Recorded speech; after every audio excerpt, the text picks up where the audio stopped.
Hello प्यारे बच्चों, मैं कपिल चौधरी आप सभी का स्वागत करता हूं अपने YouTube चैनल इंस्पायरल स्टडी में।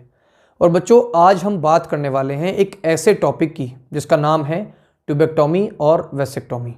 आप लोगों को ट्यूबेक्टोमी और वेसेक्टोमी नाम सुन करके ऐसा लग रहा होगा कि सर पता नहीं क्या बकवास पढ़ाने वाले हैं, लेकिन बच्चों थंबनेल में आपने देखा होगा कि इन दोनों के साइड में एक वर्ड लिखा हुआ है नसबंदी।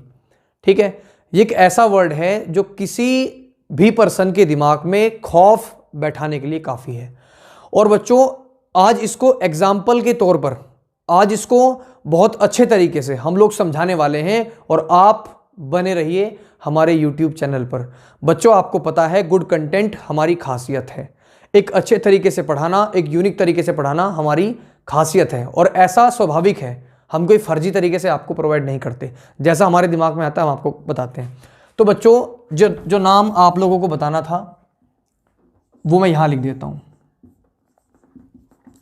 एक सवाल मैंने अपनी थंबनेल पर लिखा हुआ है कि 1975 में 60 लाख यानी 60 लोगों की नसबंदी कराई गई थी। कितने लोगों की? 60 लाख। और बच्चों, आप लोग ये जान लीजिए कि 1975 में हमारी जो जनसंख्या थी वो कितनी थी, और उस जनसंख्या में 60 लाख लोगों की नसबंदी कराई गई थी। क्यों कराई थी ये भी बताएंगे। वैसे हमारा जो मेन पर्पज है वीडियो बनाने का वो ये है कि हम इन दोनों को जान पाएं, लेकिन ये दोनों टॉपिक का मतलब ही है नसबंदी। अब बच्चों, पहले हम इन वर्ड से समझ लेते हैं कि इन वर्ड्स को हम क्यों ट्यूबेक्टोमी और वेसेक्टोमी का नाम दे रहे हैं। ठीक है बच्चों, कोई भी चीज आपको ऐसी नहीं रहेगी जो आपको नहीं बताया जाए। देखो बच्चों, पहली चीज आप लोग वर्ड ले लो ट्यूबेक्टोमी। ठीक है बच्चों, ट्यूबेक्टोमी जो वर्ड है वो स्पेशली आपकी फीमेल के लिए यूज किया जाता है। ठीक है ना, यानी जो फीमेल होती हैं, जो गर्ल्स होती हैं या फिर लेडीज होती हैं, उनके लिए यूज होता है ये ट्यूबेक्टोमी। ठीक है, अब बच्चों आप लोगों को पता होगा कि फीमेल रिप्रोडक्टिव सिस्टम यानी कि मादा जनन तंत्र, ठीक है, फीमेल रिप्रोडक्टिव सिस्टम। भाई मैं आपको सीधी सीधी बात बता दूं, आप लोग यहां पे डायग्राम देख लो। पहले तो डायग्राम आप लोगों को कई बार दिखा चुका हूं, और फीमेल रिप्रोडक्टिव सिस्टम का अंदर का पार्ट आप लोगों ने कई बार देख भी लिया है, सेम डायग्राम जो है आपका।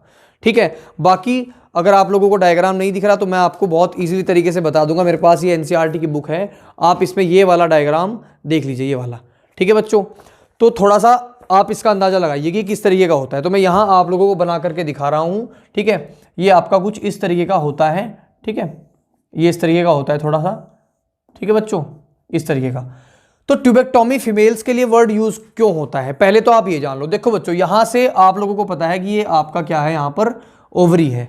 ठीक है ना, और इस ओवरी से यहां पर जा रही है आपकी फैलोपियन ट्यूब। बस इस फैलोपियन ट्यूब को याद कर लो, ट्यूबेक्टोमी आपका कंप्लीट हो जाएगा। आप लोग इसको आराम से पढ़ लेंगे, समझ लेंगे, और अपनी बुक में अगर कभी क्वेश्चन पूछा जाए तो आप इसको बता भी देंगे। ठीक है भाई, तो पहले चीज समझ लो बच्चों, फैलोपियन ट्यूब में से ट्यूब निकाल लो। ठीक है, फैलोपियन ट्यूब में से ट्यूब निकाल ली तो हमारे पास ये जो ट्यूब है, ये ट्यूब कौन सी हुई? Fallopian tube. बात समझ में आ गई होगी आपके। ठीक है, क्या हुई? Fallopian tube. मेरा डस्टर पता नहीं आज कहाँ है। ठीक है, फैलोपियन ट्यूब। तो बच्चों, फैलोपियन ट्यूब को FT से लिख रहा हूं मैं। फैलोपियन ट्यूब और एक्टोमी, देखो ट्यूबेक लिख तो अलग कर दिया हमने, अब टोमी। टोमी का मतलब क्या होता है? आपने एक ट्रेंड नया सुना होगा, है ना, साडा कुत्ता कुत्ता, तोड़ा कुत्ता टोमी, है ना। तो टोमी क्या काम करता है? काटने का काम करता है ना। तो टोमी क्या काम करता है? काटने का। तो वही काटने का सिस्टम हम यहां पे लेंगे। यहां पर FT यानी फैलोपियन ट्यूब को काटा जाएगा बच्चों। अगर ऐसे करके आपकी फैलोपियन ट्यूब आ रही है यहां पर, ठीक है, ये ऐसे जा रही, तो यहां से इसको बीच में से काटा जाएगा। एग्जांपल मैं आप लोगों को लेके बता सकता हूं। मैंने एक वायर ली हुई है। ठीक है, ये मेरी वायर है। ठीक है, आप लोगों को दिख रही होगी, विजिबल होगी शायद। ठीक है, अब मान लो ये फैलोपियन ट्यूब जा रही है ऐसे करके। ठीक है, ये फैलोपियन ट्यूब जा रही है, तो इसको क्या किया जाता है? सीजर से काट के इसको ऐसे अलग अलग कर लिया जाता है। ठीक है, अलग अलग कर लिया। और ये जो आपकी वायर है, देखो ये जो वायर है, इसको इस तरीके से यहां पर, और इसको यहां पर स्टेजेस लगा दिए जाते हैं, यानी ये बांध दिया जाता है। ठीक है, ये, और ये जो इधर वाला पोर्शन, इसको इस तरीके से, ठीक है, ये आप देख लो, ये मतलब पहले सीधा है, और इस सीधे पोर्शन को इस तरीके से ऐसे काटेंगे, और काट करके आपका ये बंद कर दिया जाता है ऐसे, इस पर स्टेजेस लगा दे। तो यहां पर दोनों का जो पोर है वो बंद हो गया। अब इन दोनों के पोर होने पर, बंद होने पर क्या होगा बच्चों, यहां से जो ओवरी, जो ओवम जाना था ओवरी से, वो आपका यहां पर नहीं पहुंचेगा, ठीक है। और अगर यहां पर वो पहुंच भी जाता है, अगर यहां से आपकी कट हुई है, ये वाली यहां से कट कर दी गई है, तो यहां से फिर स्पर्म नहीं जाता, तो ओव्यूलेशन तो हो जाता है लेकिन फर्टिलाइजेशन नहीं होता। ओव्यूलेशन का मतलब ओवम तो ओवरी से निकल जाता है, लेकिन स्पर्म यानी शुक्राणु फीमेल बॉडी तक नहीं पहुंच पाता। ये बीच में यहां पर, इसीलिए ये कट लगा है, यहां पर ये स्टेजेस लगा दिए गए यहां पे, इसको काट के, ठीक है, ये काट दिया यहां से, तो यहां से स्पर्म जाएगा ही नहीं, और ऐसा दोनों में होता है। तो बच्चों जब आपकी फैलोपियन ट्यूब को काट दिया जाता है, यानी फैलोपियन ट्यूब मतलब ट्यूब, और टॉमी मतलब कुत्ता, तो कुत्ता क्या काम करता है, काटने का काम करता है, तो इसीलिए ट्यूबेक्टोमी यानी ट्यूब को काटा जाता है, ठीक है। और काट के उसको वापस उल्टा ऐसे करके ना, मान लो ये मेरी ट्यूब है, ठीक है, और ये यहाँ से काटी, ये ऐसी जुड़ी हुई है ट्यूब, ठीक है, यहाँ से काटी तो इसको इस तरीके से बांध दिया जाता है, और यहाँ पे इस पे लगा दिए जाते हैं आपके स्टिचेस, लगा लो, या किसी भी तरीके से डॉक्टर वो काम करते हैं अपना, ठीक है बच्चों। आई होप के समझ में आ गया होगा आपको, ठीक है बच्चों। तो आगे चलते हैं बच्चों, नेक्स्ट जो टॉपिक है हमारा, तो ये समझ लेना बिल्कुल, ठीक है, कि फैलोपियन ट्यूब को काटने पर अगर बांध दिया जाता है तो उसको हम क्या कहते हैं, ट्यूबेक्टोमी कहते हैं। अब ऐसे ही बच्चों आपका वेसेक्टोमी होता है। वेसेक्टोमी से क्या लेंगे हम, वेसेक्टोमी से लेंगे हम सेमिनल वेसिकल, ठीक है, सॉरी, ठीक है, इससे क्या लेंगे हम, वेसेक्टोमी से क्या लेंगे हम, वास्ट डिफरेंस, वी से है ना, VES, ठीक है, तो वास्ट डिफरेंस लेंगे। अब वास्ट डिफरेंस क्या होता है, मैं आपको डायग्राम दिखा देता हूं पहले, ठीक है, डायग्राम मैं आप लोगों को दिखा देता हूं, यहां पे आप लोग NCERT बुक में देख लीजिए। देखो ये हमारा मेल रिप्रोडक्टिव सिस्टम है, ठीक है, इसमें ये नीचे यहां पर क्या है, हमारे टेस्टिस हैं, और टेस्टिस से ऊपर एक बिल्कुल छोटी सी पाइप जा रही है, देखो यहां भी जा रही है, इधर भी जा रही है, नजर आ रहा है आपको, ठीक है, अगर नजर आ रहा है तो बहुत अच्छी बात है।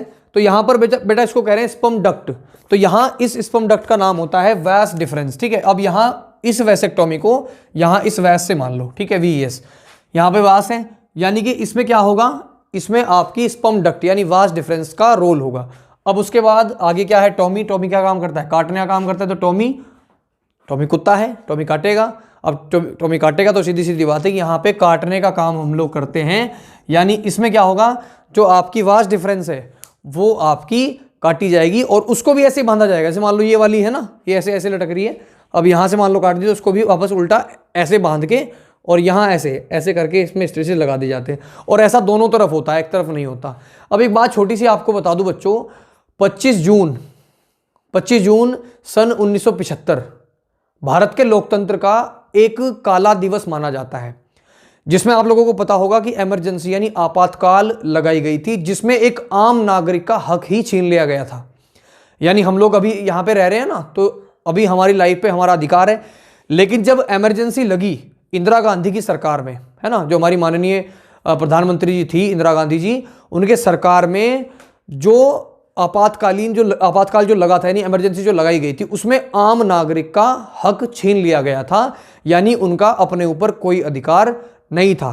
तो उसके बाद क्या हुआ कि जब आपातकाल लगा तो वहाँ जो अमेरिका आज बहुत अच्छा देश है, तो वो ये कहता था कि भारत कितना भी उत्पादन कर ले, लेकिन अपनी जनता का, अपनी जनसंख्या को नहीं रोक सकता, अपनी जनता का पूरा नहीं कर सकता, खाने पीने की व्यवस्था पूरी नहीं कर सकता, ठीक है। कहने का मतलब ये था कि अफोर्ड नहीं कर सकता, ऐसी बातें हुई, ठीक है।